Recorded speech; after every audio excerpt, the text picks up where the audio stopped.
Arrêtez-moi ça. Arrêtez-moi ça. Arrêtez-moi. Excusez-moi, juste le temps de changer de réseau. Arrêtez-moi ça. Arrêtez-moi ça. Pourquoi toi, mon frère, t'insultes ma tribu? Pourquoi toi, ma soeur, t'insultes mon village? Arrêtez-moi ça. Mangez ensemble. Vivons ensemble. Le brave artiste Longuet Longuet. Salut fraternel et patriotique à toi. Pourquoi toi, ma soeur, t'insultes ma tribu? Pourquoi toi, mon frère, t'insultes mon village? Le Cameroun est un pays laïque. Le Cameroun est un pays bilingue. L'Afrique en miniature, c'est le Cameroun. Bienvenue sur la page de Bertie le Kamit, l'imperturbable négro-thérapeute, défenseur des causes justes qui avance malgré les vents contraires. En espérant que la courte vidéo vous apportera un plus. Vie, force, santé à vous.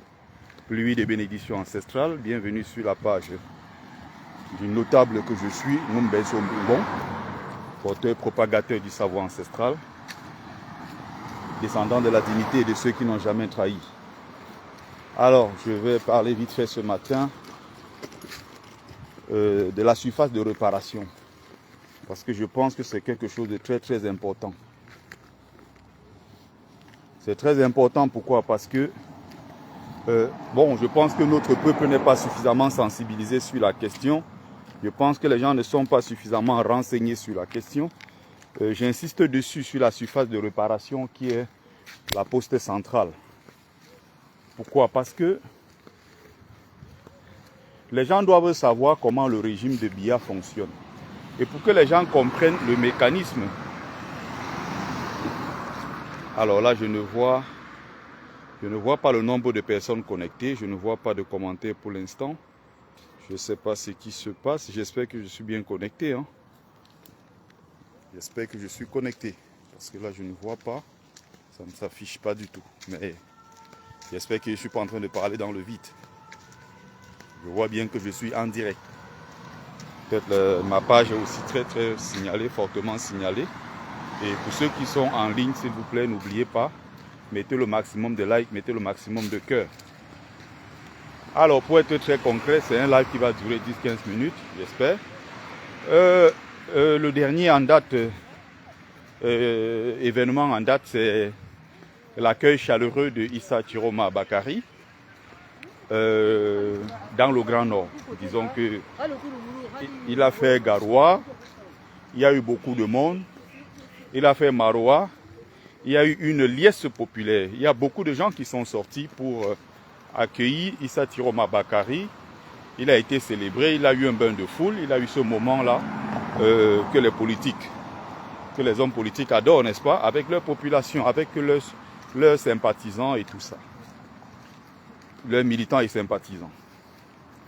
Donc ce qui se passe, c'est quoi? C'est que Issa Chiroma Bakary est nordiste. Il faut comprendre comment le régime de Biya fonctionne. L'objectif ici, c'est quoi? C'est de cantonner chaque leader politique de l'opposition à sa zone géographique d'origine. C'est-à-dire quoi? Issa Chiroma Bakary est nordiste. Le point culminant, le point central, le point focal pour la libération du Cameroun se passera à Yaoundé, à la poste centrale. Ce n'est pas ailleurs. Je ne sais pas si les gens se rendent compte. Donc, qu'est-ce que le régime fait? Vous pouvez faire tout ce que vous voulez au Cameroun. Tant que ça ne touche pas Yaoundé, tant que ce n'est pas à la poste centrale, c'est une perte de temps. Voilà comment le système fonctionne. C'est-à-dire que Issa Chiroma Bakary, on le laisse faire son concert, son meeting, même si ce n'était pas un meeting politique à proprement parler, mais on le laisse rassembler autant de monde comme il veut. On le laisse s'agiter si vous voulez. Dans cette zone-là, parce qu'on estime que Issa Chiroma Bakary, il est de là-bas. On va dire, ah vous voyez, il a quelques députés, c'est quelques élus qu'il a dans le FSNC Ce sont des gens du Nord, ils sont essentiellement cantonnés dans le Nord. Ça veut dire que ce n'est pas un parti politique d'envergure nationale. Ce n'est pas un parti politique qui a ses tentacules partout, qui est bien installé sur l'ensemble du territoire. Ça veut dire que c'est un petit parti politique régionaliste. C'est comme ça que le système fonctionne. On l'a donc cantonné dans le Grand Nord. Or, on va commencer à voir si effectivement Issa Chiroma est vraiment puissant, s'il est capable de renverser le Grand Baobab qui est le RDPC, le parti État, en venant organiser un meeting politique en plein cœur de Yaoundé, que Issa Chiroma programme. Je rappelle ici que je suis en train de parler de ça pour essayer d'expliquer, pour que les gens comprennent comment le régime fonctionne. Et donc l'objectif pour moi n'est pas de m'attaquer à Issa Chiroma Bakary. Ça ne me sert à rien du tout. Je l'ai dit de façon très claire dans plusieurs de mes vidéos. Les gens pensent que nous avons la primauté. Les gens pensent que nous sommes prioritaires par rapport aux autres parce que depuis 7 ans nous sommes dans la rue. Nous nous battons contre le système. Mais je ne fais que dire ici que si nous ne faisons pas ce qu'il y a à faire, si quand on ne prend pas ses responsabilités pour respecter sa parole, il ne prend pas ses responsabilités sur le terrain pour tenter le forcing, s'il ne prend pas ses responsabilités sur le terrain, en faisant justement ce qu'il avait dit, on va danser sur votre musique. S'il ne prend pas ses responsabilités, quelqu'un d'autre la prendra. Et si quelqu'un d'autre prend ses responsabilités contre le régime, on suivra la personne. C'est aussi simple que cela. Que ce soit Issa Chiroma Bakary, que ce soit un militaire, que ce soit un militaire patriote, je ne parle pas ici des Olingui, des militaires, des Doumbouya, des faux militaires envoyés par la France-Afrique. Je veux dire un militaire camerounais patriote qui fait un coup d'État, nous allons le suivre. Que ce soit un homme politique qui se lève et qui prend son destin en main, nous allons le suivre. Moi, je ne peux pas être militant ou sympathisant de, je ne sais pas, d'Issa Chiroma Bakary. Mais le plus important pour nous, c'est que nous voulons renverser le régime. Nous voulons renverser le régime. Alors, même si c'est le diable qui renverse ce régime, messieurs, nous allons suivre le diable. Renverser le régime avec lui. Rentrer au Cameroun, voir nos familles, rentrer au Cameroun, participer au développement, rentrer au Cameroun, aider du mieux qu'on peut. On ne va pas bloquer sa vie en exil parce qu'on veut être fidèle à quelqu'un ou on veut être fidèle à un parti politique. On reste fidèle, on se bat comme on peut. Mais si là où on attend, c'est-à-dire le coup de force, on rend les armes sans toutefois aller se battre, ça vous regarde. Il faut se battre contre le régime en place par tous les moyens pour les renverser. Si on ne peut pas le faire et qu'on a choisi de se taire, si les autres se battent, qu'on n'aille pas les critiquer. Je dis ça pourquoi? Parce que demain, quand les nordistes vont commencer à s'abattre sur nous, quand les nordistes vont commencer à s'attaquer, à critiquer dans tous les sens, insulter, les gens vont dire que c'est en train d'aller dans tous les sens. On est peut-être victime. Mais je serai sur la toile ici pour dire que nous ne sommes pas les victimes. Parce que Issa Chiroma n'a provoqué personne. Les sympathisants et les partisans d'Issa Chiroma n'ont provoqué personne. Ni le MRC, ni Maurice Kamto, ni les Bamileke, ils n'ont attaqué personne. Ni les sympathisants, ni les militants de son parti. Ils font ce qu'ils ont à faire. Mais nous sommes sur leur page tous les jours pour trouver que non, Issa Chiroma Bakary, c'est un bandit. Issa Chiroma Bakary, c'est Vanessa Tchatchou, l'enfant a fait quoi? Issa Chiroma Bakary avait dit que c'est au Mali. Issa Chiroma, c'est si. On connaît tous son passif. On connaît tous le passif de Issa Chiroma. Le plus important n'est pas de mettre ça en exergue. Qu'est-ce que Chiroma peut nous apporter au moment où nous sommes en train de parler? Est-ce qu'il peut nous aider? Est-ce que dans la lutte que nous menons, est-ce qu'il est sincère? Est-ce qu'il a suffisamment fait preuve de sincérité? Est-ce qu'il a montré qu'effectivement, il est sincère pour que nous, on ait envie de lui donner notre confiance? Si Issa Chiroma Bakary fait ce qu'il y a à faire, nous allons avancer. Ça ne veut pas dire qu'on a abandonné Kamto ou on ne croit plus en l'idéal de Kamto. Mais si le président Maurice Kamto ne fait pas le forcing, il rend les armes sans avoir combattu le dernier combat. Je parle bien du dernier combat, parce qu'il a mené toutes les luttes depuis 2012. Mais le dernier combat qu'il faut mener, c'est-à-dire le coup de boutoir qu'il faut asséner au régime pour le renverser, si le président Maurice Kamto ne le fait pas, et quelqu'un d'autre le fait, le Cameroun ne va pas rester à attendre le MRC. Le Cameroun ne va pas rester à attendre l'APC. Le Cameroun va avancer. Moi, je vais rentrer dans mon pays, mes amis. Pas à n'importe quelle condition. Mais je veux rentrer au Cameroun. Ça fait 15 ans que je suis parti. Je suis parti de mon pays, j'étais tout jeune. D'accord? À 23 ans, 24 ans, je crois, j'ai quitté les bancs de l'université, je suis parti. Donc je ne vais pas venir bloquer ma vie en exil. Parce que j'ai envie de faire, preuve de, je ne sais pas, de témérité ou de quoi que ce soit. Je suis téméraire, mais en même temps, attention, je ne suis pas suicidaire. Je suis téméraire, je ne suis pas suicidaire. Je vais rentrer dans mon pays, je vais aller m'installer chez moi, tranquille. Je vais aller pleurer ma mère, je n'ai pas encore fait le deuil.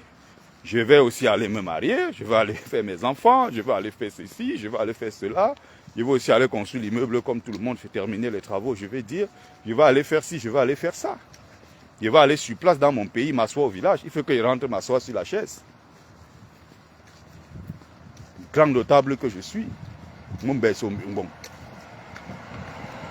Il faut que je rentre sur la terre et me connecter à mes ancêtres. Que j'aille m'asseoir là quand pour discuter avec eux. Là maintenant en présentiel. Hein? Il faut que je fasse des choses. Donc j'ai donné 7 ans de ma vie, c'est largement suffisant. Je ne suis pas le seul Camerounais. Les autres peuvent aussi donner 7 ans. D'autres peuvent donner 20 ans, 30 ans. C'est selon ce qu'ils peuvent donner. Moi j'ai donné 7 ans, je n'irai pas au-delà. Donc quand nous on fait des lives comme ça, pour expliquer un certain nombre de choses, je vois des gens qui viennent sortir pour donner des leçons. Oh, vous avez abandonné à la dernière minute. Oh, à quelle heure? Oh, si vous êtes fatigué, descendez du train. Hein, Donc les gens, il y a des tonneaux vides et parfois en faux profil. Ce sont eux qui veulent venir nous montrer aujourd'hui qu'ils aiment trop Kamto plus que nous. Qu'ils soutiennent trop Kamto et que nous ne soutenons même pas Kamto. Que non, ils sont tellement des grands fans de Kamto. Des idiots, des tarés. J'ai vu encore certaines personnes s'acharner sur la personne de, je vais dire sur la combattante Sandy Boston. J'ai vu des gens s'acharner sur elle en disant, oh, vous avez trahi, vous quittez comme ça à quelle heure, vous avez abandonné Kamto, oh, blablabla, blablabla. J'ai vu même des Lilliputiens, des gens qu'on n'a jamais vus dans cette lutte, des gens qui ne se sont jamais prononcés, s'attaquer en disant que, oh, c'est pas le moment, vous voulez décourager les gens. Donc vous voulez dire que si le MRC ou le président Kamto, s'ils ne sont pas au pouvoir, le Cameroun va s'arrêter. Si je comprends bien. On n'ira nulle part, les choses n'avanceront pas dans ce pays si Kamto n'est pas président. Mais vous êtes sérieux? Je dis ça pourtant, je ne m'entends pas avec Sandy Boston. Hein?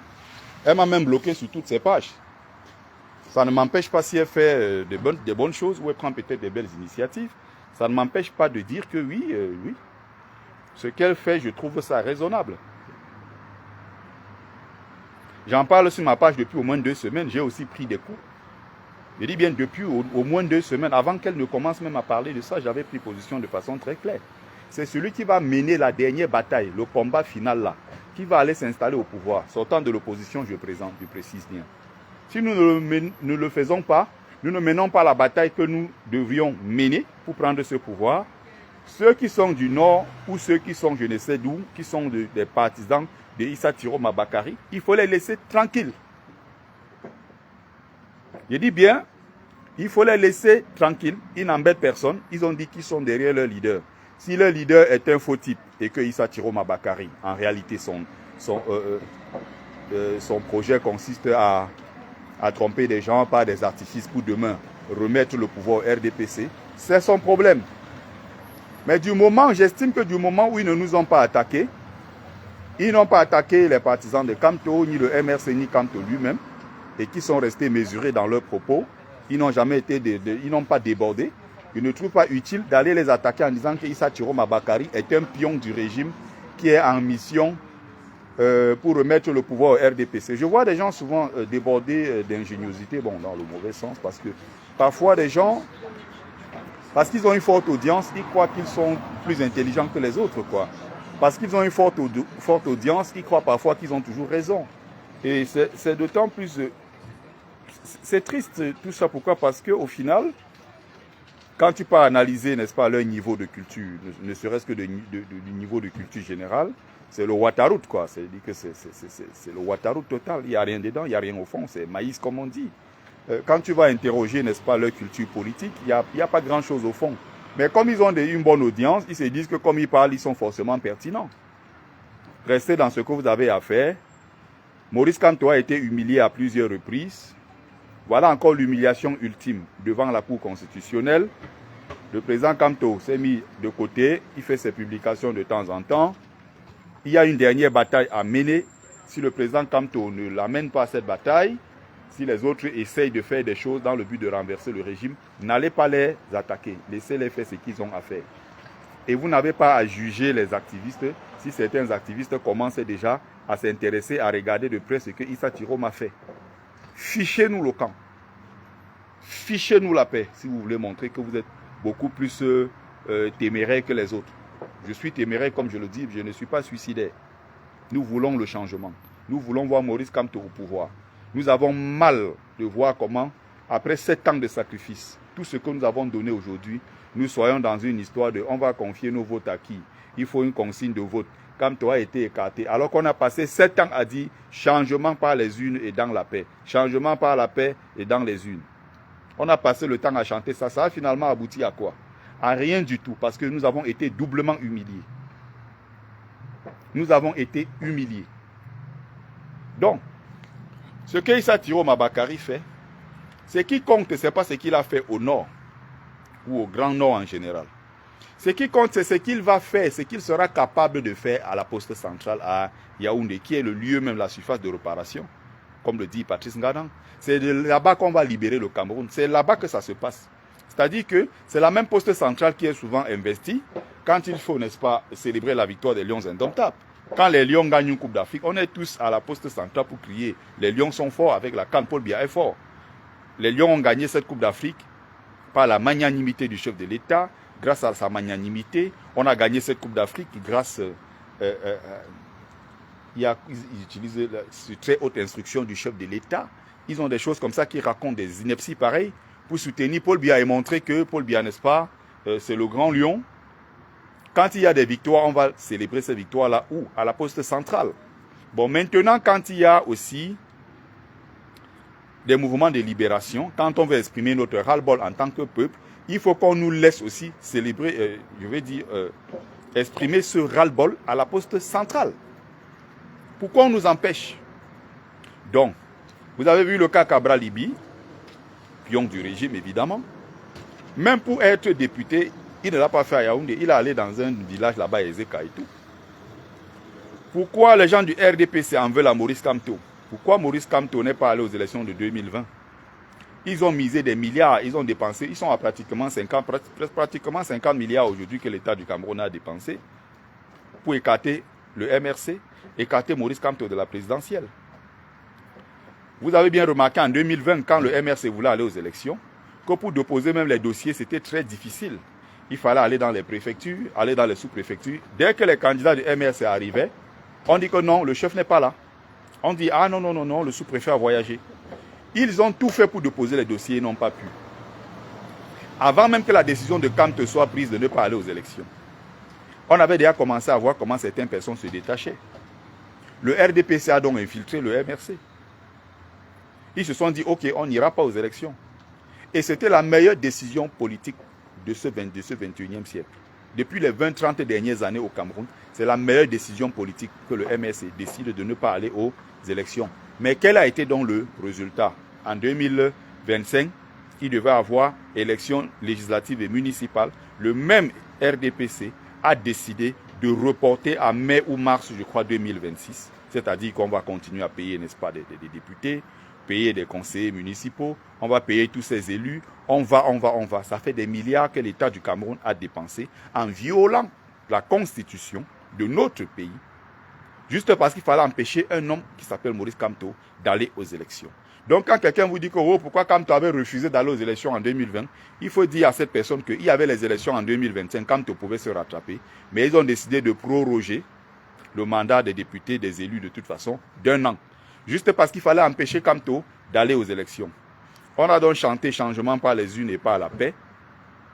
Par la paix et dans les urnes. On a chanté ça pendant 7 ans.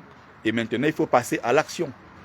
Donc, il faut que les gens arrêtent de nous dire que non, le président Maurice Kamto est dans un lance stratégique. Depuis, s'il ne parle pas, c'est parce qu'il est en train de faire un plan. Moi-même, je veux y croire. On a encore jusqu'en octobre. Donc, je ne veux pas me précipiter pour le moment. Mais on attend, on est en train d'observer, on l'attend au virage, on l'attend au tournage, et que, au tournant, et que les gens ne commencent pas à nous raconter des inepties comme quoi, oui, il a fait sa part, et c'est comme là où il a fait sa part. Non, c'est lui qui a amené le peuple jusqu'à là où nous sommes aujourd'hui. Il doit terminer ce qu'il a commencé. Et donc, pour terminer ça, c'est à la poste centrale. Soit il crée, peu importe ce qu'il va créer, il faut qu'il crée les conditions pour que ces élections ne se tiennent pas et qu'on réorganise le jeu électoral et qu'on le réintroduise dans ce processus électoral. C'est à lui maintenant de faire ce qu'il faut faire. S'il ne le fait pas, quelqu'un d'autre va le faire. En politique, on n'attend pas. La nature a horreur du vide. Donc, le président Maurice Kamto n'a pas fini ce qu'il a commencé depuis longtemps. Et nous devons être là pour l'accompagner dans ce processus-là. Il faut qu'on aille jusqu'au bout de ce qu'on a commencé. Et nous sommes là, ces soldats sont toujours disponibles pour l'accompagner. La diaspora est présente, mobilisée derrière un seul homme qui s'appelle Maurice Kamto. Et nous lui faisons confiance. Mais en même temps, on est téméraire, on n'est pas suicidaire. Si ça ne va pas dans la bonne direction, nous aurons le droit, le moment venu, de dire stop. Donc, Issa Tiroma Bakari est cantonné dans le Grand Nord. Il n'est pas venu à la poste centrale. Cabral Libi, il est allé quelque part à Ezeka là-bas, on l'a laissé parce que bon, c'est à Ezeka, il peut tourner comme il tourne, ça c'est pas le problème, on le laisse à Ezeka.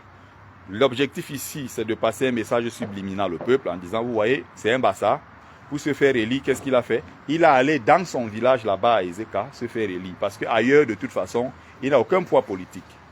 Si Maurice Kamto avait accepté donc d'aller à ces élections, qu'est-ce qu'ils auraient fait? On aurait envoyé Kamto quelque part à Baham, il a un député à Baham, un autre peut-être à Bafoussam, 2 députés, on s'arrête là. On dit, ah, vous voyez, voilà quelqu'un qui disait qu'il devait gagner, qu'il a gagné les élections présidentielles au Cameroun. Voilà quelqu'un qui a dit qu'il a gagné. Et voilà, on organise les élections législatives et municipales. Il se trouve à avoir seulement 2 députés dans son village. On devait faire en sorte qu'il n'y ait aucun député du MS dans le Grand Nord, aucun député, ni maire, ni conseiller municipal à Yaoundé, aucun à Douala, aucun dans toutes ces villes-là. On devait cantonner Kamto dans un petit coin là-bas à Baham. On allait dire, ah, vous voyez, c'est un leader communautaire. Son parti politique MRC n'a pas d'envergure nationale, c'est un petit parti politique d'envergure régionaliste. Hein? Un parti régional, c'est un parti politique régionaliste. Vous comprenez? C'était ça la technique du régime. Et donc, regardez les autres, hein, vous voyez l'UDC de Ndamjoya, on va donner quelques 2-3 députés, ça va s'arrêter dans le Noun. Vous voyez, il y a quelques partis politiques.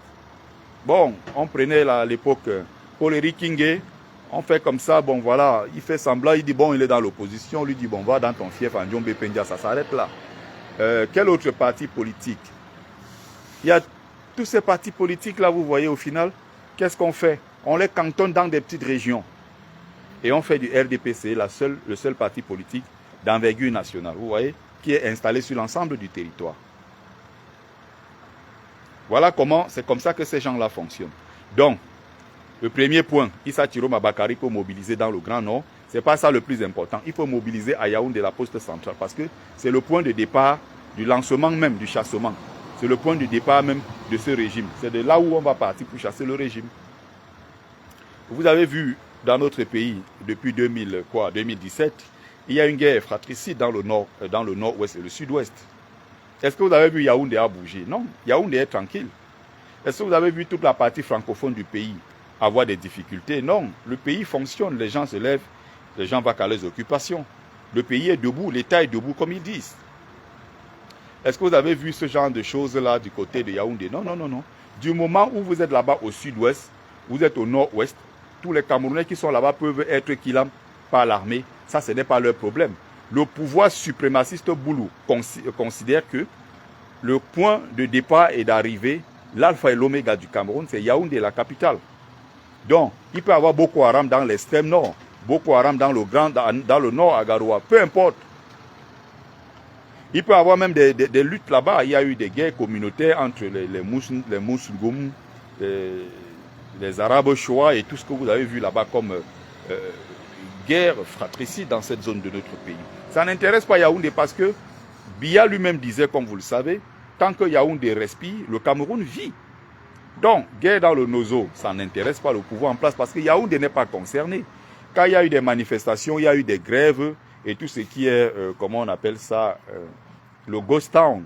Hein? Quand il y a eu des villes mortes, non, Yaoundé n'était pas concerné. Les gens se levaient le matin, chacun allait à son boulot, il faisait ce qu'il a à faire. Donc, Kamto lui-même a mobilisé des gens. Quand Kamto a mobilisé des gens, c'était où? Kamto a mobilisé les gens, c'était à Bafoussam. On a laissé là-bas que bon, on fait ce que tu as fait, mais ça c'est à Bafoussam, c'est périphérique. On a laissé Kamto mobiliser un peu, mais là, quand c'est Yaoundé, on fait tout pour caler Maurice Kamto. Pourquoi on envoie Maurice Kamto à Bafoussam? Bon, c'est un Bamileke, qu'il aille là-bas dans leur capitale de Bamileke, là à Bafoussam. Il va faire ce qu'il a à faire là-bas. Ça ne nous intéresse pas. Pourquoi? Parce que, bon, on estime que Maurice Kamto, c'est un Bamileke, il allait réunir ses frères du village ou à Bafoussam. C'est tout, ça s'arrête là. Bonjour, brave combattant Michael Demi. Bonjour, Madeleine Yonda. Bonjour, Élise Dos Reis. Alex Pablo qui est là depuis le début. Vous voyez? Donc, voilà la technique du régime. Voilà comment il fonctionne. Donc, il y a des gens qui pensent que non, Issa Tiroma Bakari a trop fait parce qu'il a rassemblé quelques gens. Oh non, non, ça ne veut rien dire. Politiquement, ça ne signifie rien du tout. C'est quand il aura fait ça sur place à Yaoundé. C'est quand il aura mobilisé 10 000, 20 000, 50 000, 100 000 personnes à la poste centrale pour renverser le pouvoir en place, qu'on va dire que oui, il a fait. Parce que mobiliser les gens à Yaoundé, même si Issa Tiroma Bakari aujourd'hui vient ici en diaspora, il dit qu'il vient rencontrer les Camerounais de la diaspora. Même s'il réunit 1 million de Camerounais ici, ça n'aura aucun effet, aucun impact. Comme tu as réuni 78 000 personnes ici à Paris, ce qui n'a jamais existé dans l'histoire. Mais il est parti aux élections, on l'a recalé, tout simplement. On a rejeté son dossier arbitrairement. Un dossier qui était pourtant complet. Pour un homme qui est procédurier comme lui et qui est un juriste chevronné.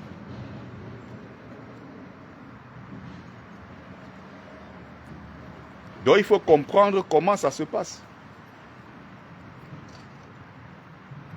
Oui, donc l'échec est individuel. Tout le monde abandonne par Kamto. Il faut savoir que si tu mets encore ce genre de commentaires ici, Emmanuel Kiki, tu seras bloqué. Je n'ai pas de compte à rendre. Qui t'a dit ici qu'on abandonne Maurice Kamto? Apparemment, tu viens d'arriver. Tu arrives et tout d'un coup, boum, tu mets ton commentaire. Après, je le live d'ailleurs, je vais te bloquer. Donc, mets tout ce que tu as à mettre comme commentaire en attendant que je te vide. Déjà, Emmanuel Kiki Chanel, ça ne veut rien dire. On ne sait pas qui tu es. Il n'y a pas de photo, il n'y a rien. Tu apparais comme ça en faux profil, raconter des conneries. Je rappelle que depuis 9 ans aujourd'hui, parce que j'ai commencé cette bataille ici, en 2016, hein, j'ai commencé mes premières manifestations dans les rues ici en France, on est en 2016. J'ai commencé à m'impliquer dans le changement à partir de 2016. Je l'ai toujours fait en vidéo. Donc, tout le monde me voit, on connaît mon nom, mon visage est connu. Je ne peux pas, je prends certains risques. Je sais qu'il y a des endroits où je ne peux plus aujourd'hui, par exemple au Cameroun, me rendre à cause des risques que je prends. Donc, je n'ai pas l'intention de venir perdre mon temps sur les réseaux sociaux avec des tarés, des connards ou des connasses, je ne sais pas les qui viennent me donner des leçons. Je ne reçois des leçons de personne. Si vous n'êtes pas content, vous voulez montrer que vous défendez Kamto plus que tout le monde, mettez-vous déjà en vrai profil. Quand on a les couilles, on se met en vrai profil.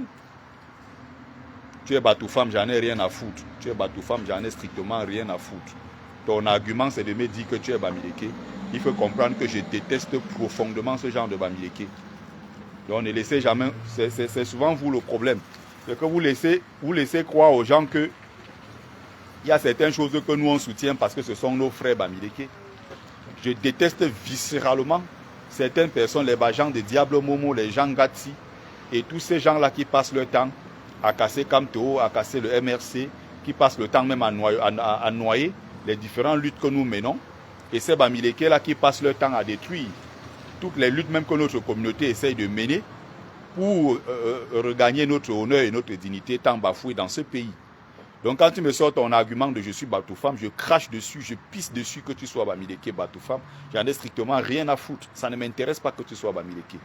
Ce qui m'intéresse, c'est que tu sois un homme digne, que tu sois un homme debout et non un Bamileke à genoux. Comme j'ai encore vu hier, quelqu'un a présenté une connerie encore dans un groupe WhatsApp. Je suis allé là-bas répondre que fichez-moi le camp avec vos histoires de milliardaires Bamileke. Parce qu'il y a un Bamileke où c'est EcoBank a fait quoi? 215 milliards de quoi a fait, je ne sais même plus quelle connerie il racontait hier. Il y a une famille de quoi Kongchou qui est très puissante, qui a pris des banques en Mauritanie, qui a un fonds très puissant. Je vous ai rappelé que toutes ces conneries-là ne nous intéressent pas. Les hommes d'affaires Bamileke ne m'intéressent pas. Je crie et je tape sur eux tous les jours. Ils ne nous intéressent pas, ils ne nous servent à rien. Tout au contraire, ils sont un frein à la lutte que nous menons. Tout au contraire, ces gens ne servent à rien. Ils ont desservi la cause. Donc, un milliardaire, son argent, c'est pour lui. Son argent, ce n'est pas pour la communauté Bamileke. On peut commencer à considérer que ces gens-là mènent une lutte pour la communauté Bamileke s'ils s'engagent, n'est-ce pas, à créer un véritable lobbying international qui va défendre les droits des Bamileke qui sont marginalisés par le pouvoir en place. Tant qu'ils ne font pas ça et ils sont cachés dans leurs milliards, ils descendent à l'aéroport de Douala en Soum-Soum, en sous-marin, ils traversent comme tout le monde, ils vont dans leur maison, ils vont finir leur contrat, ils font leur business juteux et ils reprennent l'avion, ils partent là où ils partent. Monsieur, ces gens-là ne nous intéressent pas. Donc que tu me dises que tu es Batoufam, j'en ai rien à foutre. Si tu veux dire que tu es donc Bafoutam, Batoufam quoi, tu es un vrai monsieur, je ne sais pas d'ailleurs si c'est un homme ou c'est une femme, c'est souvent ça la difficulté. Alors tu mets ton visage, tu mets ton vrai nom et tu viens sur la toile parler comme nous. Tu dis que tu défends trop Camto. On t'a déjà vu où? Tu as défendu Camto où? À quelle occasion? Tu as fait quoi? On a vu rien. Vous mettez derrière les faux profils pour donner des leçons aux gens. Et tu crois qu'en disant que tu es Bamileke, je vais m'adoucir parce que je combats ou je porte la cause de Bamileke. Il faut comprendre que 90% de mes posts sont contre les Bamileke. Je suis très radical contre les Bamileke en tomates sans caleçon, sans colonne vertébrale. Et je me bats pour que ce peuple-là un jour retrouve sa dignité. Parce que nos parents étaient des gens dignes et nous les Bamileke descendants aujourd'hui là, nous sommes devenus tous des gens indignes. Nos parents ne pouvaient pas accepter tout et n'importe quoi. Nos parents étaient des gens nobles, des travailleurs, des gens dignes. Les Bamileke d'hier n'ont presque rien à voir avec les Bamileke d'aujourd'hui. Et c'est une honte monumentale pour notre peuple qui accepte toutes les humiliations. Regardez aujourd'hui en Bouddha. Qu'est-ce qui est en train de se passer en Bouddha? Qu'est-ce qui se passe en Bouddha? Il y a partout en Bouddha, là-bas, les photos de Paul Biya. Ils ont baptisé la rue, la grande rue, c'est le boulevard Aïdjo, en boulevard Paul Biya. Déjà, je ne comprends pas là où s'est passé le maquis à l'ouest, où des milliers, des centaines de milliers d'enfants Bamileke ont été liquidés avec la complicité de l'armée française. En Bouddha, vous osez à Bouddha créer un grand boulevard, baptiser un grand boulevard, boulevard Amadou Aïdjo. C'est-à-dire que celui-là même qui a zigouillé vos grands-parents, vous lui décernez, je ne sais pas, vous baptisez un grand boulevard en plein cœur de Bouddha en son nom. Aïdjo, celui-là qui a zigouillé nos grands-parents. Celui-là qui était assis avec les Français, il buvait du bon vin. Et il disait, ces Bamileke là, on va les avoir. Est-ce qu'il n'y a pas quelque chose qui ne marche pas bien dans vos têtes? Vous prenez maintenant le nom d'Aïdjo, vous mettez à côté, vous mettez ça boulevard pour Paul Biya. Le même Paul Biya qui, depuis 43 ans, a décidé de s'asseoir sur notre peuple en utilisant quelques troubadours comme ça, comme les Momo, les Kongchou et tous ces gens-là, tous ces racailles, qu'il a mis autour de lui avec quelques gens à qui il a donné quelques petits strapontins, à qui il a donné quelques petits marchés et qui vont s'humilier tous les jours. Aucune dignité. Donc, il ne faut pas penser un seul instant que quand quelqu'un te dit qu'il est Bamileke, ça me touche. Ça ne me touche nulle part. Tout au contraire, je suis même très remonté contre ce genre de personnes. Parce que parfois, j'estime qu'on n'a rien à voir ensemble. Rien à voir. Ce n'est pas parce qu'on est Bamileke ensemble que non. Ce n'est pas parce qu'on est Bamileke que j'embrasse tous ces Bamileke. Il y a des Bamileke des saletés. Il y a des Bamileke des chaises avec qui je ne vais jamais me mélanger. Vous comprenez? Et ce sont pourtant des Bamileke. Les Bamileke qui ont eu peur de dire que ce qu'on est en train de faire à Maurice Kamto n'est pas normal. Les Bamileke qui ont eu peur de se prononcer face à toutes ces injustices subies par Maurice Kamto, par les militants du MRC. On a encore enfermé beaucoup l'autre jour. Ils n'ont trouvé rien à redire. C'était normal. Quand on crie un peu sur Samuel Eto'o, ils sortent pour défendre Samuel Eto'o. Soit disant c'est la légende nationale, c'est la légende panafricaine. Tu défends quelqu'un qui a décidé de s'allier à Paul Biya, qui est contre le peuple camerounais et qui a entretenu la souffrance de notre peuple. Quand c'est ton frère Bamileke, tu te recules, tu as peur de le soutenir. De peur du candidaton. Du jour au lendemain, quand c'est quelqu'un d'autre, c'est là où maintenant tu déploies toutes tes stratégies, tu déploies tout, même financièrement, pour montrer que non, on soutient Samuel Eto'o.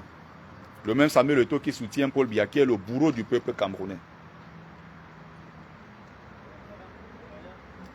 Donc il faut savoir que vous ne nous intéressez pas. Que vous soyez Bafang Banganté, vous soyez Tchang ou je ne sais où, vous ne nous intéressez pas. Vous comprenez? Le Bamileke qui est pour moi digne, c'est un Bamileke debout. Ce n'est pas un homme à genoux. Le Bamileke qui m'intéresse, c'est un Bamileke qui est digne de ce nom et qui regarde droit debout comme ça et qui parle et qui dit ce qu'il pense. Les chefs traditionnels Sardina, bien qu'ils soient Bamileke, ne m'intéressent pas. Je n'irai jamais devant un de ces chefs-là, tous ces connards qu'on appelle chefs. D'ailleurs, parfois, certains sont nommés par le RDPC. Je ne prendrai jamais mon temps, moi, en tant que Ngumbe Sombungong, aller me courber devant eux. Pour rien au monde. Je dis bien pour rien au monde. Des chefs traditionnels qui aujourd'hui, je ne sais même pas si vous vous rendez compte de la dimension de la lutte que nous menons. Nous avons une dimension de la lutte qui est même parfois au-dessus de la compréhension de certains nains qui n'ont rien dans le cerveau. Nous menons une lutte qui est une lutte de fond. Et c'est une course de fond que nous menons depuis des années. Nous sommes très concentrés dans ce que nous sommes en train de faire. Et des petits lilliputiens qui sont en train de distraire les gens. On n'a pas le temps à perdre avec ce genre de personnes. Je me bats en tant que Jean Fils Bamileke pour que notre culture, notre tradition soit respectée par les Boulous. Notre culture, notre tradition et tout ça, ça doit être respecté scrupuleusement par le pouvoir central Boulou, qui a décidé de prendre en otage la royauté Bamileke.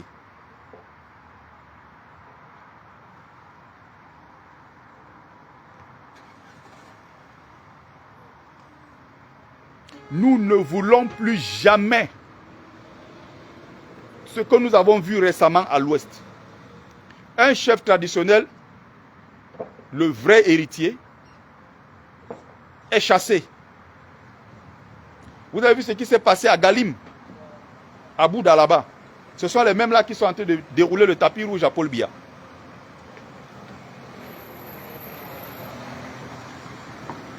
Est-ce que vous vous rendez compte de ce qui se passe?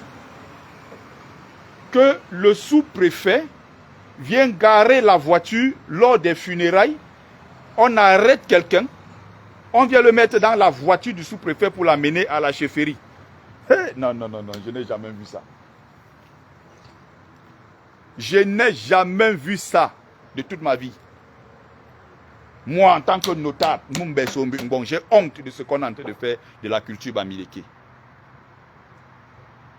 On vient, le sous-préfet qu'on appelle le chef-terre, vient garer la voiture, la Toyota VX là. Il vient, il gare ça. Il y a les funérailles.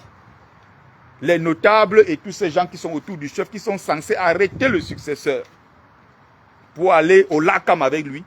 Ce n'est plus ceux-là qui arrêtent le successeur pour amener au LACAM.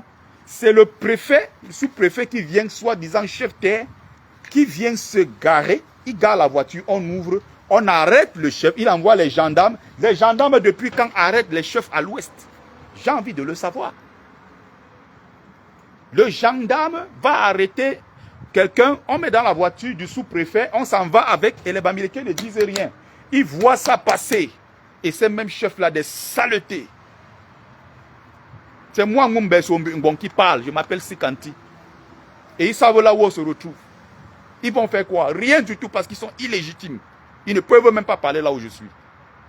Moi, quand je parle au nom du peuple Bamileke parce que j'ai cette mission que j'ai reçue de mes ancêtres. Ils sont là, ils m'écoutent pendant que je parle. Les Mbotanguna sont là, les Mbotela te Kungum, les Ngolonkenien. Quand je parle en leur langue parce qu'ils me disent que mon fils va porter ce message auprès de notre peuple qui est en train de se faire humilier. Voilà à peu près la dimension de notre lutte. Et quiconque se met en travers de notre chemin sera abattu le moment venu parce que nous nous préparons.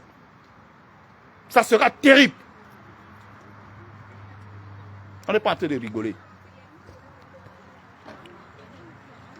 Donc que ce soit ces intellectuels Bamileke Sadina, que ce soit l'élite politique Bamileke Sadina, que ce soit les chefs traditionnels Sadina, que ce soit, ces gens-là nous ont trahis. Nous les dénonçons parce qu'ils nous ont trahis. Et on ne peut en aucun cas accepter ce genre de choses. Ça, c'est le piétinement, c'est l'humiliation. Regardez de plus en plus, j'ai vu quelques déséquilibrés l'autre jour qui sont venus me dire en commentaire que oh, le Gandoura, ce n'est pas l'invention des Aoussa, le Gandoura n'est pas les affaires, ce n'est pas l'invention des nordistes. Mais j'ai dit, j'ai l'impression que j'ai affaire à, je ne sais même pas. Il faut être un peu moins prétentieux quand vous venez sur ma page. On est d'accord? Il faut être moins prétentieux quand vous venez sur ma page. Et ça m'étonne parce que on a affaire ici à des gens qui sont sur ma page depuis des années. Donc ils me suivent ici depuis des années. Ils viennent même souvent apprendre des choses sur ma page. Je les vois, ils sont assis ailleurs dans d'autres lives. Ils viennent puiser sur ma page. Ils partent dans leur live, ils racontent comme s'ils avaient une seule fois ouvert un seul cahier ou un seul livre dans leur vie. Ils vont s'asseoir là-bas, ils parlent comme si ça venait d'eux, sans jamais me citer. Et quand je viens, je parle d'une chose, c'est les mêmes tarés qui viennent se mettre, me dire que le Gandoura... À quel moment je vous ai dit que le Gandoura était l'habit des nordistes? J'ai dit ceci, des chefs bamilekés de plus en plus ne s'assument pas et on les voit aller aux consultations à Yaoundé, reçus par Ferdinand Ngongo, et certains d'entre eux, aucun d'entre eux n'avait porté la tenue Ndop. Beaucoup ont porté le Gandoura, sans motif Ndop. Il est bien précisé. Le poste est encore sur Facebook. Quelqu'un vient me dire que, oh, ça veut dire que tu ne connais même pas l'histoire de votre peuple. Tu ne connais même pas l'histoire du Cameroun. Je raconte des conneries comme ça. Je dis, mais attends, celui-ci a quel problème? Il me dit que qui t'a dit que le Gandoura, c'est les affaires des nordistes. Même dans les Bamileke aussi portent le Gandoura. Est-ce que tu as compris ce que je voulais dire? Est-ce que tu as compris le sens de mon message que je voulais porter? Je peux porter le t-shirt. Ngongo m'invite au palais. Je viens en tant que chef traditionnel. Je porte ce t-shirt, je m'assois.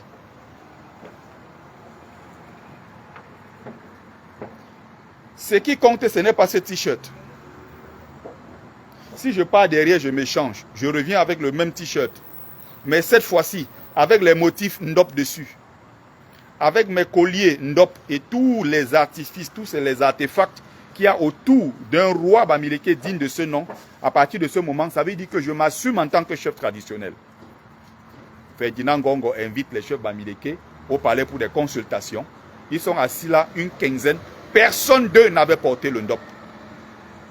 Les photos sont encore là, j'ai mis ça sur ma page. Il y a une seule qui s'appelle Ketia Koutes qui était assis.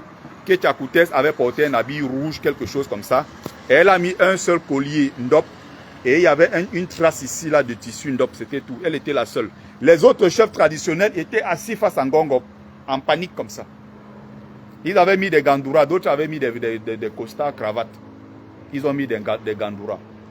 C'est pour ça que je dis que mais de plus en plus, on voit nos chefs porter des Gandoura sans le motif Ndop. Parce que ce qui fait la particularité du peuple bamileke, c'est ce Ndop là. Ce qui va rattacher le Ndop, n'est-ce pas, l'image, n'est-ce pas, à la culture bamileke ou à la civilisation bamileke, c'est ce Ndop là. C'est ça qui fait partie de notre patrimoine.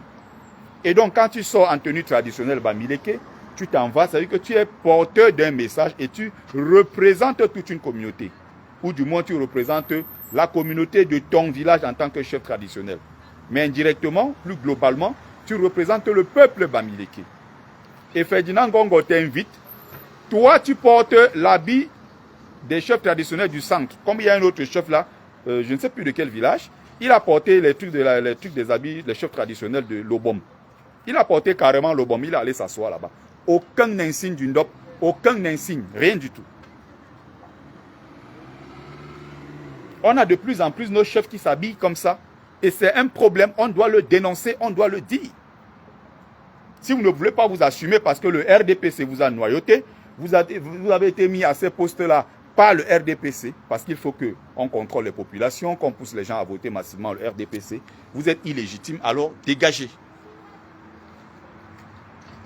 Les chefs traditionnels du Nord, quand il y a eu consultation, tous les chefs traditionnels du Nord sont venus avec leur gandoura, avec leur tenue traditionnelle et tout. Ils se sont assumés face à Ngongo. Les chefs traditionnels Sawaka, ils sont venus, ils se sont assumés. Les chefs traditionnels Bassa sont venus avec leur truc, les Mbongbok sont venus, ils ont assumé. Personne n'avait un truc là-bas du Ndop. Les seuls qu'on a invités et qui sont arrivés là-bas, ils se sont dénaturés, ils se sont pissés dessus parce qu'il fallait faire plaisir aux gens. Ce sont les chefs traditionnels Bamileke qui ont même refusé de porter le Ndop. Voilà ce qu'on appelle la souillure. Voilà ce qu'on appelle l'humiliation d'un peuple. Voilà ce qu'on appelle la défaite du peuple Bamileke. Voilà notre défaite collective. La défaite collective du peuple Bamileke, ce n'est pas, je veux dire, la réussite du peuple Bamileke, ce n'est pas quelques milliardaires qui ont des immeubles. Ils ne nous intéressent pas. Ces milliardaires-là, quand ils descendent à l'aéroport de Yaoundé, je les mets au défi, qui se mettent à l'aéroport ou qu'on regarde dans leur téléphone, on voit quelque chose seulement qui a trait au soutien à Maurice Kamto. C'est le jour là où vous saurez que leurs milliards là ne servent à rien du tout. On va les prendre, on va les déposer à Kondengui. Et ils ne vont rien faire. Parce que leurs milliards en réalité ne servent à rien du tout. Il faut qu'on se comprenne très bien. Voilà le combat que nous portons. Vous pouvez avoir tous les milliards de la terre en tant que Bamileke, vous vous vantez. Vous n'intéressez personne. Vos milliards là, ça n'intéresse personne. Quand on a des milliards, les milliards, on met ça au service de sa communauté. On met des milliards pour protéger sa communauté. Ça veut dire quoi? Tous les milliardaires commencent à se dire quelque part, bon là, ça en est de trop. Qu'est-ce qu'on fait concrètement? On se met ensemble, on crée un véritable lobbying international pour protéger les intérêts des enfants Bamileke, non seulement au Cameroun, mais même à travers le monde. On sait que voilà un enfant Bamileke en souffrance, là-bas on dit qu'il fait partie des nôtres. C'est un enfant de chez nous, on doit l'aider, on doit lui venir en aide. S'il est quelque part, il est victime d'injustice, en l'absence, n'est-ce pas, de l'État qui est censé le protéger, nous pouvons intervenir en tant que lobbying auprès de ces organisations-là pour que ces personnes soient protégées. Ils ne l'ont jamais fait pour protéger, défendre leur tribu. Ils sont s'allier au pouvoir de Yaoundé pour leurs intérêts personnels. Donc je vois des jeunes qui perdent la tête à aller filmer à Bana. Dit qu'il y a la vallée du roi quoi Bana, il y a les Bana ont l'argent. Ça ne nous intéresse pas. Quand tu sors de la maison de tous ces milliardaires, tu marches sur la terre rouge. Fichez-nous le camp avec vos conneries. Oh, on va à Banso, on dit que voici la maison de Kiferou qu'on a filmé, la maison de Fokou ou la maison de Bokom. On n'en a strictement rien à foutre. Ces gens ne nous intéressent pas. Ce qui nous intéresse, c'est que est-ce qu'il y a le périmètre administratif à Bangsoa? Est-ce que là-bas, il y a des hôpitaux? Est-ce qu'il y a des routes? Est-ce qu'il y a des casernes de sapeurs-pompiers? Est-ce qu'il y a des centres culturels? Est-ce qu'il y a des espaces publics pour les enfants? Est-ce qu'il y a la sécurité dans le village? Est-ce qu'il y a le périmètre administratif? Est-ce que on ne regarde pas les individus qui ont investi des milliards pour construire des châteaux? On n'en a rien à foutre. Ce qui compte ici, c'est quoi? C'est l'investissement. C'est-à-dire qu'est-ce que quand une femme est peut-être enceinte, elle est à terme, elle entre en travail à 3 h du matin. Comment faire pour qu'elle arrive à l'hôpital le plus proche? Est-ce qu'on peut appeler les sapeurs-pompiers? Les sapeurs-pompiers viennent la chercher pour l'amener à l'hôpital? Non. On sera obligé de contacter le motoman qui est à côté. On va aller chercher un benskineur qui a les motos 3 roues pour prendre la pauvre femme de Tuy, installer à l'intérieur comme une chèvre et essayer de l'amener à l'hôpital. Parce qu'il n'y a pas de sapeurs-pompiers. Mais vous vous levez, vous allez filmer les maisons des milliardaires pour dire aux gens qu'on a les milliardaires. Mais vous êtes fous, quoi. La jeunesse camerounaise est tellement perdue. Elle est si bête, cette jeunesse. La jeunesse Bamileke, elle est maudite ou quoi? Qu'est-ce qui vous arrive, en fait? Qu'est-ce qui vous arrive?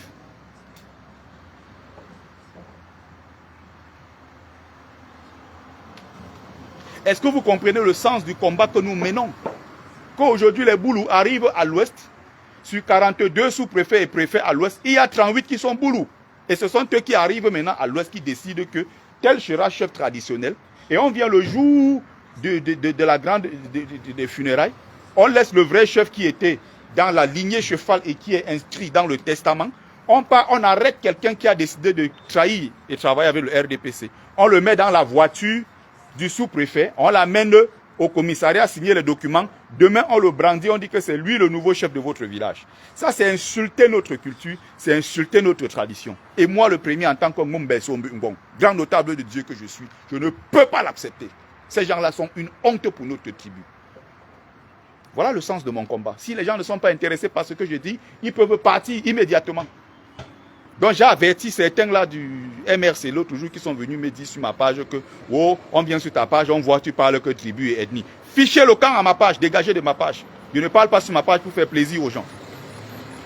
Je ne parle pas sur ma page. J'ai décidé sur ma page 90% de mes publications, je parle de tribu parce que c'est ce qui divise les Camerounais. Ce qui divise les Camerounais, c'est quoi? C'est le tribalisme à outrance. Et il y a un problème, Bamileke, que vous voulez nier, mais qui est un problème évident. C'est qui est la cause aujourd'hui du rejet de la candidature de Maurice Kamto. Il ne faut pas voir seulement qu'on a rejeté Kamto, non. C'est que c'est être naïf.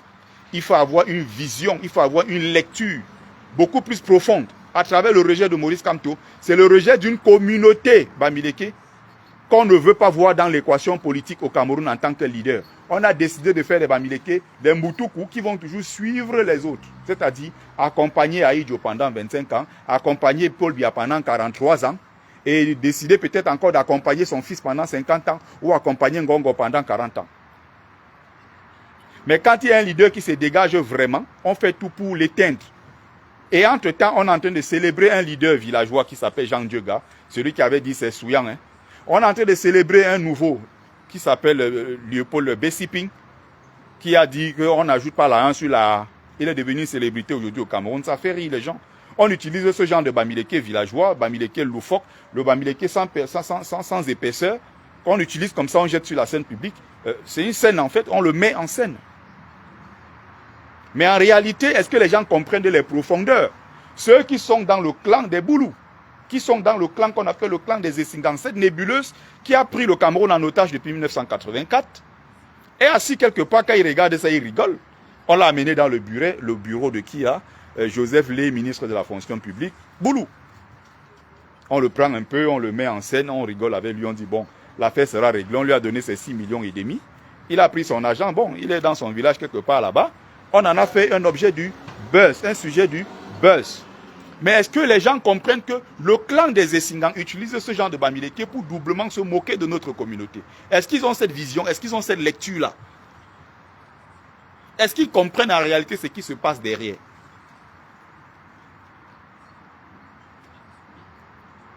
C'est pour ça que nous travaillons sérieusement. C'est pour ça que nous nous informons. C'est pour ça que nous lisons. C'est pour ça que nous écrivons. C'est pour ça que nous apprenons auprès des anciens. C'est pour ça que nous apprenons auprès des intellectuels. C'est pour ça que nous nous formons tous les jours. On ne passe pas un jour sans lire, sans écrire, sans se former, sans aller dans des conférences, sans aller à gauche, à droite, puiser l'information pour venir mettre sur la place publique pour notre peuple. Il y a des fois quand je parle ici, je m'adresse aux Bamileke. Je m'adresse à mon peuple parce que j'ai une mission ancestrale. Mais maintenant, s'il y a d'autres Camerounais que ça intéresse, qu'ils viennent aussi suivre ce que je suis en train de dire. Parce qu'encore une fois, on parle de notre pays, le Cameroun. Parler de l'Ouest ou bien parler du peuple Bamileke, hein, c'est parler aussi de notre pays, le Cameroun, parce que ça fait partie de notre histoire, de l'histoire nationale. Même s'il y a des gens qui nous ont dit que bon, nous on vient du Soudan, il faut qu'on rentre chez nous. Les vrais autochtones de l'Ouest, c'est les Bassa. Il y a un qui a sorti un truc l'autre jour, que même le Ndop que nous on porte là, c'est un Bassa qui avait créé le Ndop et tout. Bon, ils ont des polémiques comme ça sur la toile. Des fois, quand je vois, j'ai envie de rigoler. Je suis les choses comme ça, des fois, j'ai juste envie de rigoler, c'est tout. On a passé le temps à rabaisser, à humilier, à faire, voilà. Et Dieu merci, il y a beaucoup qui ne sont pas Bamileke, qui m'écoutent. Certains qui sont venus me dire l'autre jour que, mais attends, au départ, tu te plaignais, je ne comprenais pas pourquoi, et je t'accusais même de trop te plaindre et de jouer à la victime. Et finalement, quand il va donc dans ce que je suis en train d'expliquer, je lui donne les références historiques. Il part lui-même chercher, il voit que j'ai raison. que finalement je n'ai rien inventé et que tout est là devant nous. Il y a un autre jour qui est venu me dire ça inbox, que gars, vraiment, je n'avais pas compris l'affaire là dès le départ. Quand tu en as parlé, j'ai cru que c'était de la victimisation, comme les Bamileke aiment trop se victimiser. J'ai posé une question très simple. Pourquoi, dans la région des Fangbeti-Boulou, centre-sud-est, les Bamileke sont en danger dans cette zone-là plus que dans d'autres zones, alors que 70% des mariages Bamileke en dehors de leur communauté se font avec les écans. Vous voyez partout les enfants issus des métissages interethniques. Quand un Bamileke quitte sa communauté, ce n'est pas pour se mettre en couple avec une Bassa. Ce n'est pas pour se mettre en couple avec un ou bien, je ne sais pas, un Douala. Ce n'est pas... Alors qu'il y a une proximité entre nous. Hein. Moi, je sors du littoral. Hein. Moi, je suis du Mungo Njombe Penja. Il y a des Bamileke là-bas plein. Il y a aussi des Bassa, il y a les Ekang, il y a des autochtones de cette zone-là. Il y a, si vous voulez, comment on appelle les bafounes et tout ça, bon, les abords en général et tout le reste. Vous voyez? Ça dit quoi? Dolé. Je suis là, free boy. Tranquille, j'arrive. Moi, mais viens courir. Voilà. Mais pourquoi 70% donc de ceux-là qui vont se mettre en couple? Vous entendez métissage. Un enfant Bamileke, vous entendez toujours que bon, je suis de double culture, je suis de culture Bamileke et de culture, vous allez toujours entendre Beti. Nous, on fait plus d'enfants avec des Beti, moins avec des Bassa, moins avec des Douala, et encore moins avec les nordistes. Vous allez très peu voir des enfants Bamileke issus d'un couple Bamileke nordiste. Mais pourtant, les Bamileke vivent là-bas, ils ne sont pas menacés autant. Les Bamileke vivent à Douala, ils vivent partout dans des zones Bassa, ils vivent partout dans l'ensemble. Ils ne sont pas menacés pour autant.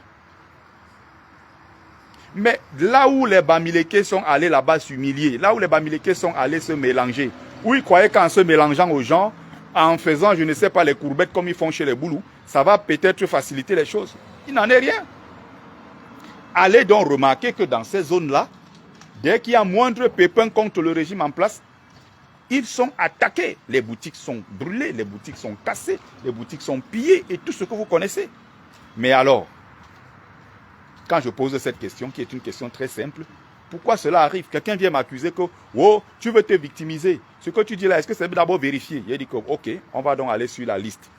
J'ai donc sorti la liste des différents endroits où les Bamileke ont déjà été attaqués sur l'ensemble du territoire. 70% de ces attaques contre les Bamileke étaient ciblées, étaient, n'est-ce pas, exclusivement dans des zones, je vais dire, Fangbeti, Boulou. Sangbelima, où les Bamileke sont attaqués, Mbalmayo, Akonolinga, Kiosi, Meyo Centre, même Veleux. Il y a encore où que je vais citer. Il y a plusieurs endroits. Mettez les noms là en commentaire. Dans l'histoire du peuple Bamileke, on a été attaqué certes à Tombel, le massacre des Bamileke à Tombel, le massacre au quartier Congo à Douala en 1960, le massacre du côté des Bamoun avec le roi à l'époque Sédou, Njimolu Sédou, Njoya Aruna. Vous avez le massacre des Bamileke un peu à Loum. Ça s'arrête là. Même pendant qu'Aïdjo était au pouvoir, pendant 25-28 ans, pendant qu'Aïdjo était au pouvoir, pendant qu'il était même en train de pilonner des Bamileke partout dans l'ouest et dans d'autres autres régions, il y avait des Bamileke qui vivaient au nord. Certes, par moments, ils étaient un peu menacés. Certes, moments, il y avait ça restait peut-être des petits mots, des petites intimidations. À quel moment vous avez entendu que les nordistes sont allés encercler tous les Bamileke qui étaient dans le nord? On a commencé à les massacrer parce que nous, on n'était pas d'accord avec Aïdjo, qui est le frère. Même sur place à Yaoundé, oui, les boutiques sont cassées, on attaque les gens partout. Mais pourquoi c'est dans cette zone-là, alors que la plupart de nos mariages, c'est avec les Boulous? Il faut nous expliquer. Il faut nous expliquer ça. Les Bamileke sans caleçon, plus sans caleçon que les Bamileke qui vivent au centre sud-est, il n'y en a pas.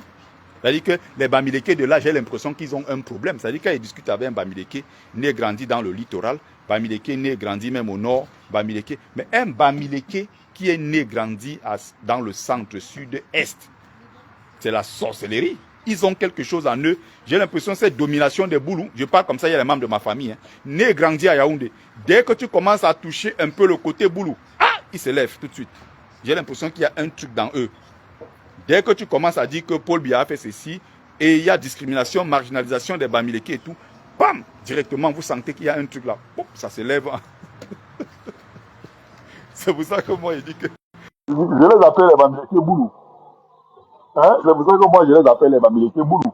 C'est les Boulou en réalité, même, c'est-à-dire qu'ils n'ont rien à voir avec le peuple Bamileke. Ils n'ont rien à voir avec vous. C'est pas possible. Donc, nous sommes en train de parler d'une lutte qui est une lutte très sérieuse. Nous sommes concentrés sur ce que nous faisons. Je peux même arrêter aujourd'hui le combat, c'est-à-dire que les histoires, Paul Biya doit partir comme au président. Je peux arrêter tout ça. D'ailleurs, j'ai annoncé que mon activisme politique, je précisais bien, activisme politique, j'ai l'impression que les gens ne comprennent pas ce que ça veut dire. Mon activisme politique prend son disciple. Ça veut dire quoi? Je serai toujours contre les injustices dans mon pays, mais je décide de ne plus être activiste politique. Ça veut dire que je peux m'investir sur d'autres terrains de lutte.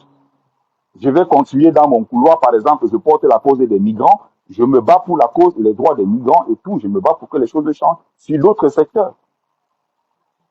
Je peux me battre pour les droits de je ne sais pas quoi. Je serai quelque part où je vais me battre contre les injustices. Il y a 1000 injustices, des millions d'injustices dans ce monde. Il y a tellement de choses à faire.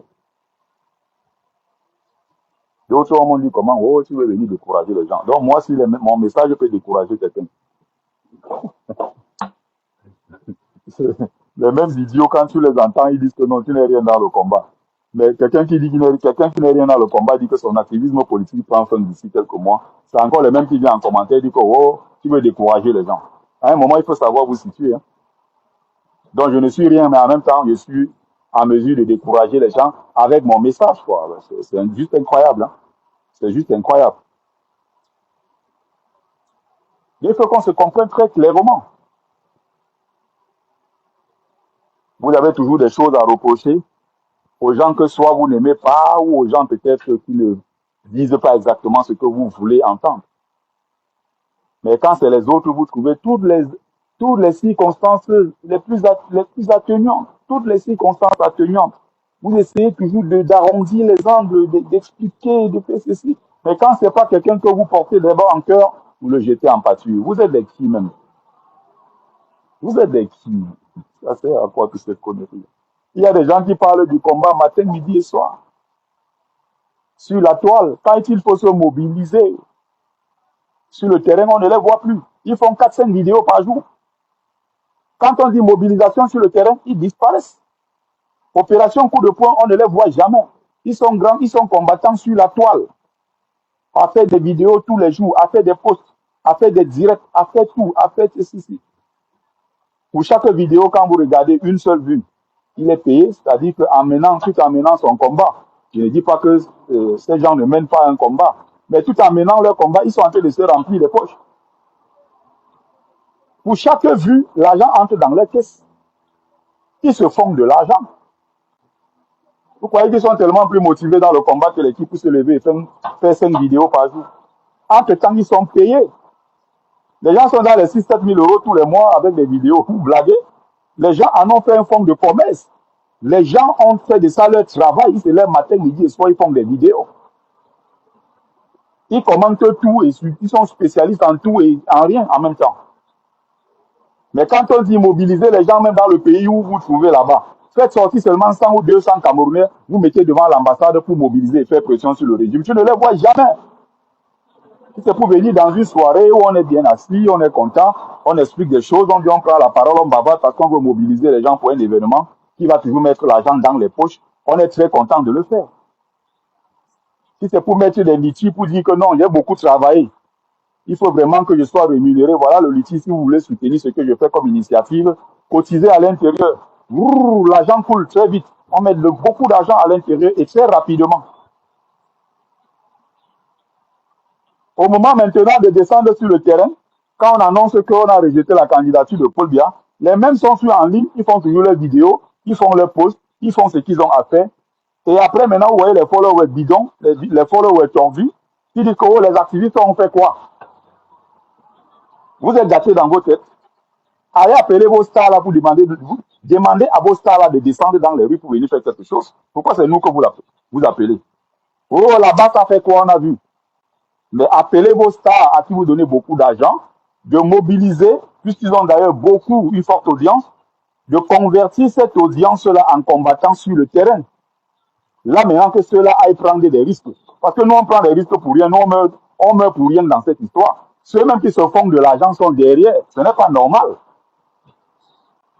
Ceux-là bénéficient de vos largesses. Alors, convoquez ceux-là, dites à ceux-là qui bénéficient de vos largesses de descendre sur le terrain. Je suis libre de dire que mon activisme se termine dans quelques mois et je fais ce que j'ai à faire de ma vie. Je m'en fous complètement. Je n'ai pas de compte à vous rendre. Vous ne cotisez pas pour moi, vous ne me donnez rien du tout. Je ne vous demande rien non plus. Donc vos petites leçons de merde là, vous gardez ça pour vous. Je ne vous ai rien demandé.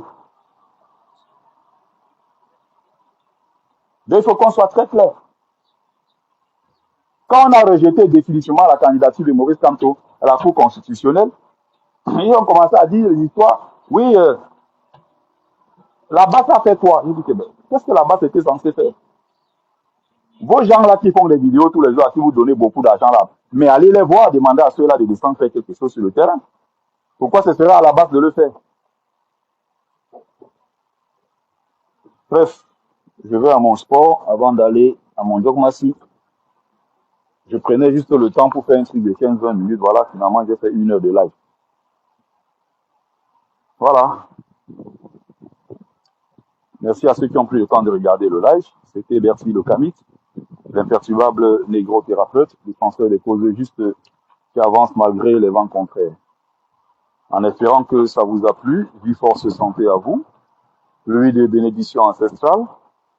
Bienvenue, c'était la page de spa de Mumbe Sombimbon, notable de Dieu que je suis, porteur propagateur du savoir ancestral, descendant de la dignité de ceux qui n'ont jamais trahi. C'était votre frère. Très bonne journée à tous et à toutes. Peut-être.